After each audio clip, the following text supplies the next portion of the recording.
Prize মানিটাকে ভাগ করে 2.5 লাখ ওর দিকে রাখলাম আর 2.5 লাখ ওর দিকে রাখলাম, যাতে ওরা বুঝতে পারে কিসের জন্য খেলছে। এই ডোরটা তো পুরো ড্রামাটিক ভাবে খুলছে। তোমাদের কেমন চলছে? এবার আমি তোমাদেরকে চ্যালেঞ্জের ইন্টারেস্টিং পার্টটা বলবো। তোমাদেরকে শুধু দেওয়ালের দিকে মুখ করে দাঁড়াতে হবে। ওরা কখনো ভাবতেও পারবে না যে এখানে একটা দরজা আছে। নাও শুরু করে দাও।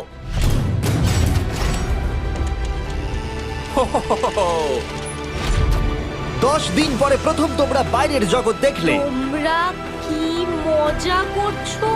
এবার আকাশটা প্রত্যেক দেখো। 10 দিন অন্তর আমি তোমাদেরকে এমন কিছু দেবো যেটা চ্যালেঞ্জটাকে ইজি করবে, কিন্তু সেগুলো নিতে হলে তোমাদেরকে আমার কাছ থেকে প্রাইজ মানি দিয়ে কিনতে হবে। আর প্রথম 10 দিনের মাথায় আমি তোমাদেরকে প্রাইভেট শেফ কেনবার সুযোগ দিলাম। তোমরা যা খুশি খেতে পারো চ্যালেঞ্জ শেষ হওয়া অবধি, কিন্তু $50,000 বিনিময়ে। তোমাদের অ্যান্সার কি হবে জানি না, কিন্তু প্রাইজ মানি কমে যাবার আগে তোমরা কিছু দারুণ খাবার টেস্ট করে দেখো। এটা কল্পনা করে নাও যেটা তোমরা দেখছো সেটা তোমরা 90 দিন ধরে খাবে।